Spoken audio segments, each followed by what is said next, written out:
Zapraszamy do Wadowic, miasta, które rozsławił papież, a które tak naprawdę niewielu zna.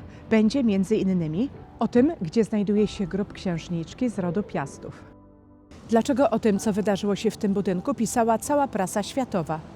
W której części domu znajdowało się mieszkanie państwa Wojtyłów? Jesteście gotowi? No to ruszamy!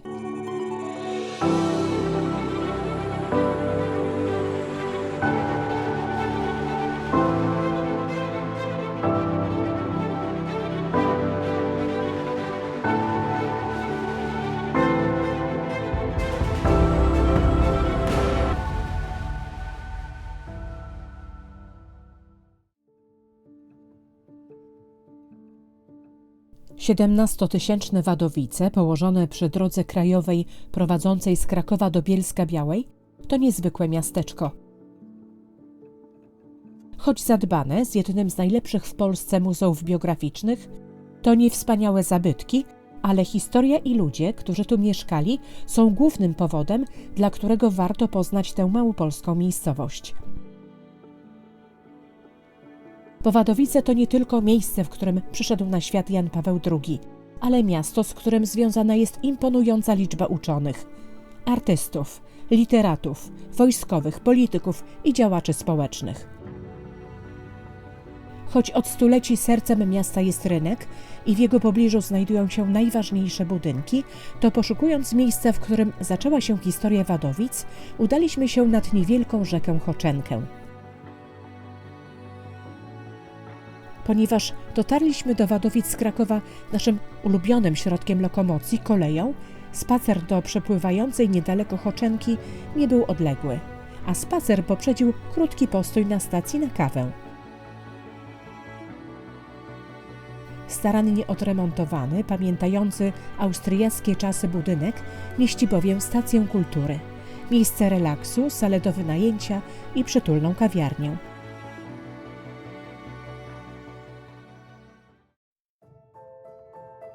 To prawdopodobnie dla ochrony brodu na Choczence, na szlaku handlowym wiodącym z Zatora na Orawę, powstała w XIV wieku osada, której nazwa Wadowice, Władowice mogła pochodzić od imienia księcia oświęcimskiego Władysława. Z czasów syna Władysława, księcia Jana I, pochodzi pierwsza wzmianka o mieście, jako jednym z 5 miast Małego Księstwa.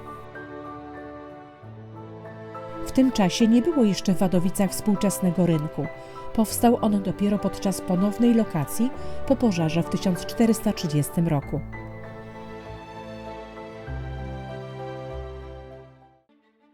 O tym, jak mogło wtedy wyglądać miasto, możemy się przekonać, zwiedzając nieduże muzeum miejskie.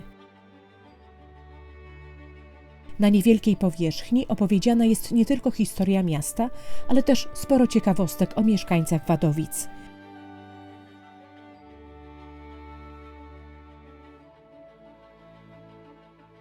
Muzeum to mieści się wraz z informacją turystyczną w jednym z najstarszych domów w Wadowicach, stojących na tyłach przylegającej do rynku bazyliki.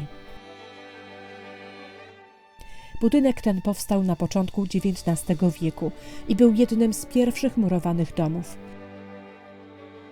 Do tego czasu większość domów była drewniana i nie zachowała się do naszych czasów, więc prezentowana w muzeum wirtualna rekonstrukcja miasta jest jedynym sposobem, aby je sobie wyobrazić. Średniowieczne miasto na planie owalnicowym nie miało murów, rynek był kwadratowy, a znacznie mniejszy od obecnego kościół był oddzielony od rynku jedną z jego pierzei. To właśnie ten kościół, współcześnie bazylika mniejsza pod wezwaniem ofiarowania Najświętszej Marii Panny, jest najstarszą budowlą, a właściwie jego prezbiterium. To była pierwotna mniejsza świątynia z XV wieku, rozbudowana do obecnych rozmiarów w XVIII wieku. Piękny, bogato dekorowany fronton to z kolei zasługa architekta Tomasza Prylińskiego, któremu też zawdzięczamy obecny wygląd krakowskich sukiennic.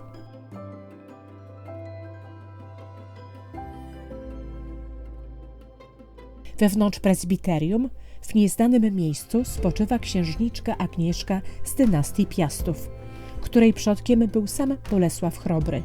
Jej ojciec, książę zatorski Władysław, zapisał Wadowice Agnieszce. Jednak testament został podważony i księżniczka została pozbawiona majątku. Kto wie, może w przyszłości zostanie odkryty jej grób?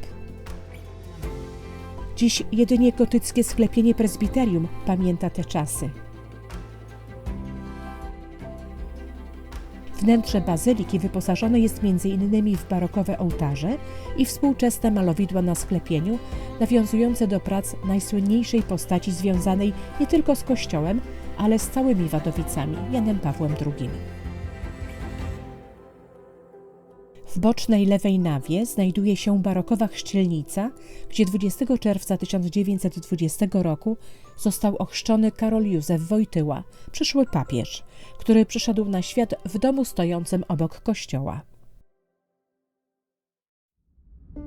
Z okien mieszkania państwa Wojtyłów było widać umieszczony na ścianie kościoła zegar słoneczny z sentencją: czas ucieka, wieczność czeka. Po śmierci papieża na zegarze została zaznaczona data i godzina jego śmierci. Mieszkanie, w którym urodził się Karol Wojtyła, jest dziś częścią Muzeum Biograficznego, w jakie przekształcono cały dom. Obecne wejście znajduje się od strony rynku, podczas gdy państwo Wojtyłowie wchodzili do swojego mieszkania od ulicy Kościelnej.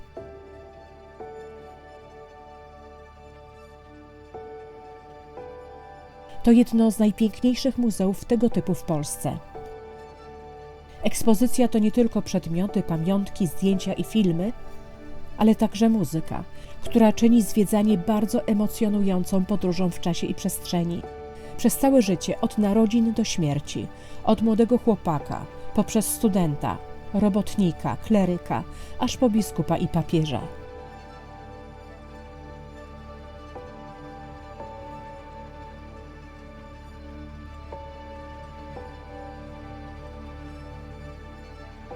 Od Wadowic po najdalsze zakątki świata, do których dotarł Jan Paweł II.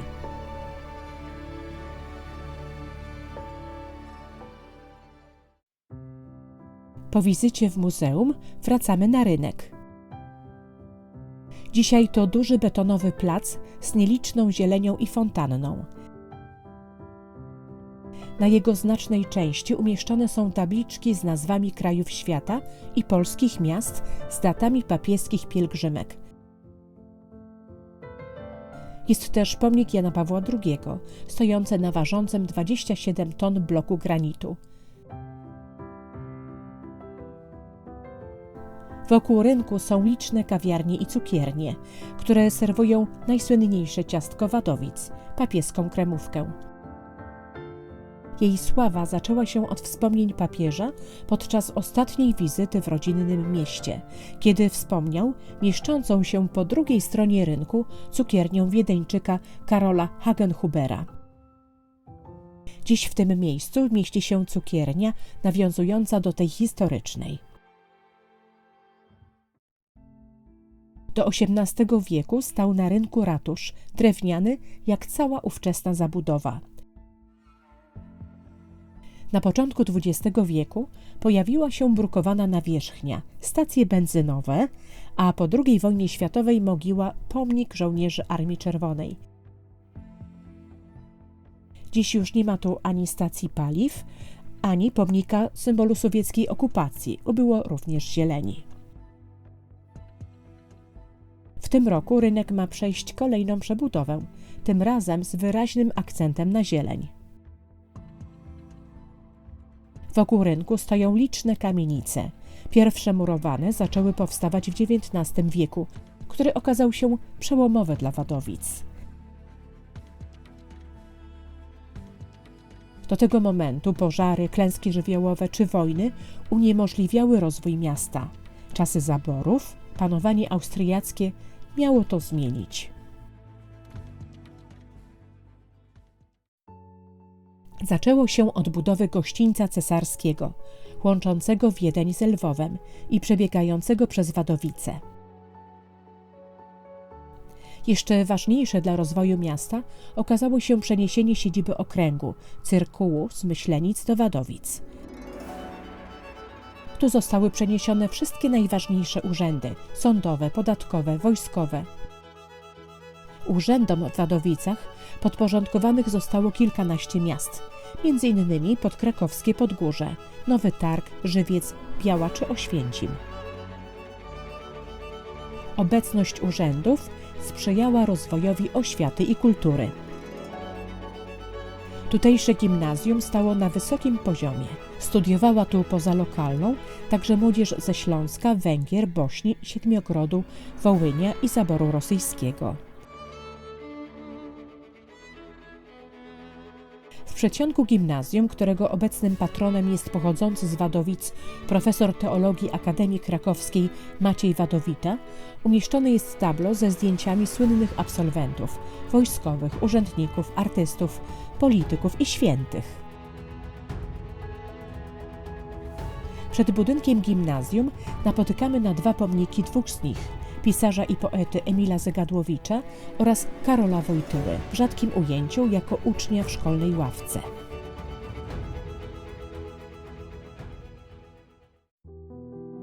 W niedużej odległości za budynkiem gimnazjum do czasów II wojny światowej wznosił się jeden z najbardziej okazałych budynków miasta – synagoga.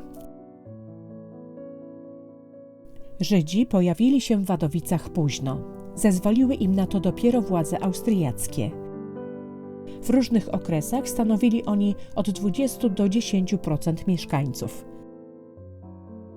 Przeważała biedota, ale były też elity patriotycznie nastawione do Polski, jak rodzina przyjaciela Jana Pawła II Jerzego Klugera. Niedzielny spacer proboszcza z przewodniczącą żydowskiego stowarzyszenia był traktowany jako dialog ekumeniczny. W trakcie niemieckiej okupacji Wadowic na niewielkiej przestrzeni utworzono getto, skąd w 1943 roku wywieziono blisko 1400 Żydów do obozu zagłady Auschwitz-Birkenau. Teren dawnego getta to dzisiejszy plac targowy noszący nazwę Placu Bohaterów Getta. Na miejscu zburzonej w czasie wojny przez Niemców synagogi stoi obecnie przedszkole, na którym umieszczono tablicę pamiątkową. Czas wracać w okolice gimnazjum. Po drugiej stronie ulicy Mickiewicza stoi jeden z najważniejszych budynków Wadowic, bez którego miasto być może nigdy by się nie rozwinęło – budynek sądu. Powstanie tego budynku było tak ważne dla Wadowic, że jego budowę sfinansowali sędziowie i adwokaci.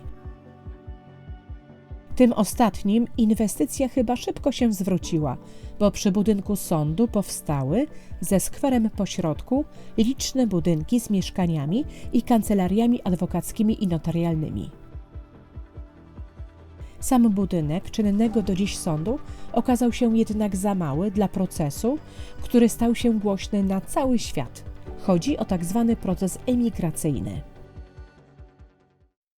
W naszym filmie o Oświęcimiu opowiadaliśmy o ważnej roli, jaką to miasto odegrało w migracji do Ameryki i o tym, że wielu emigrantów padało ofiarą oszustów i zorganizowanych grup przestępczych. Ostatecznie w 1889 roku po długim śledztwie aresztowano ponad 60 członków gangu Jakuba Klausnera z Oświęcimia i Brzezinki.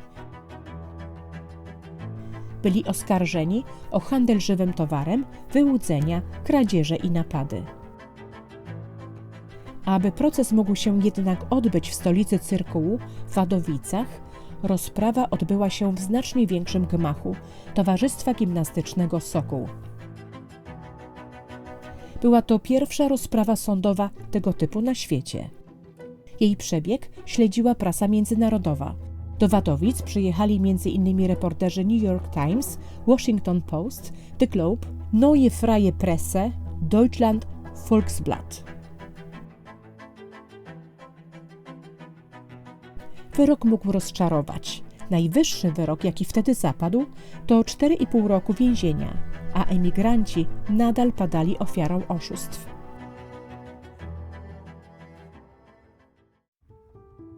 Budynek Sokoła, w którym odbyła się rozprawa, został oszpecony przez powojenną przebudowę.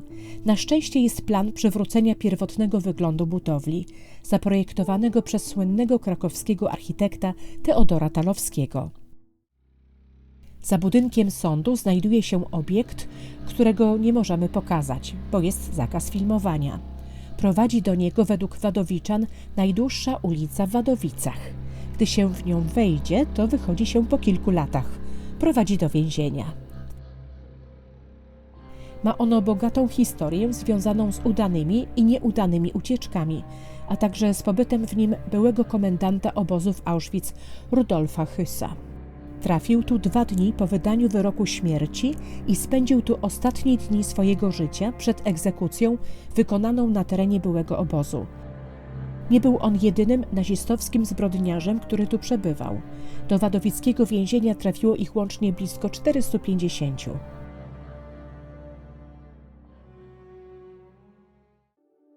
Więzienie znajduje się właściwie w samym centrum miasta i znajduje się blisko 2 z 3 rynków, jakie miały Wadowice.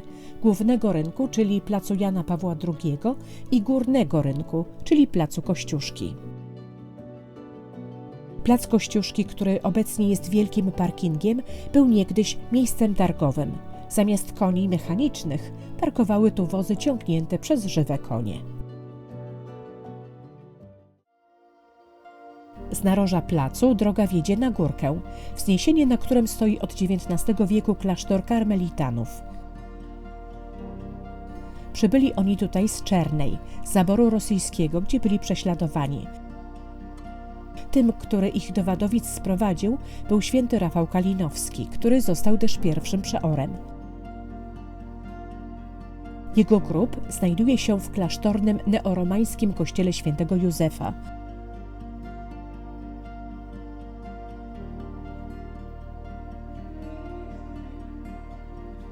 Było to też jedno z ulubionych miejsc Karola Wojtyły, który początkowo chciał wstąpić do karmelitów. Tuż przed klasztorem, na skrzyżowaniu, stoi drogowskaz pokazujący, że to miejsce znajduje się na Romea Strata, szlaku pielgrzymkowego wiodącego z Tallina w Estonii przez Polskę do Rzymu. W jednym z najbliższych odcinków pokażemy Wam inne miejsce na tym szlaku, włoskie San Gimignano. Przez Wadowice przebiega również szlak do Santiago de Compostela, a także dawny trakt cesarski. Jego fragmentem jest ulica Lwowska, biegnąca z rynku w kierunku Krakowa. Przed I wojną światową była ona pierwszą ulicą w Galicji obsadzoną Morwami. Współcześnie przy tej dość ruchliwej ulicy wyróżniają się ławki, które uznaliśmy za dziwne w tym miejscu. Ciekawe, co Wy o nich sądzicie? Dajcie znać w komentarzu. Przy tej ulicy, obok domów mieszkalnych, znajdowały się także ważne budynki, m.in. bank, ochronka prowadzona przez siostry nazaretanki czy siedziba CK Dyrekcji Okręgu Skarbowego. Naprzeciwko tego ostatniego budynku trafiliśmy na miejsce coraz rzadsze w dużych miastach, a w mniejszych, jak Wadowice, na szczęście nadal powszechne. Nieduży lokal usługowy. Bardzo lubimy takie miejsca, więc nie mogliśmy się oprzeć chęci pokazania zakładu zegarmistrzowskiego pana Mariana, który świadczy swoje usługi wadowiczanom od wielu lat. Nieco dalej, przy ulicy Lwowskiej, stoi potężny budynek dawnych koszar. Stacjonujący tu żołnierze armii austriackiej pochodzili z okolicznych powiatów i byli wysyłani do walk we Włoszech, na Bałkanach czy na fronty I wojny światowej.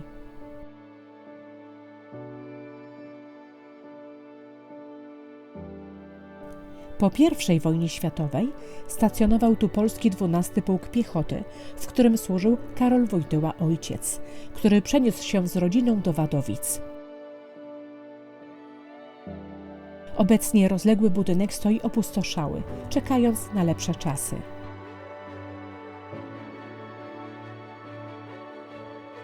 O przeszłości przypomina stojący przed koszarami pomnik upamiętniający zasługi 12 Pułku Piechoty dla ojczyzny. Ulica Lwowska kończy się mostem na Skawie. Nieopodal jej brzegu wznosi się malowniczy XIX-wieczny dwór Mikołaj. Stanął on na miejscu dawnego dworu obronnego, który należał z okolicznymi ziemiami do rodu Komorowskich.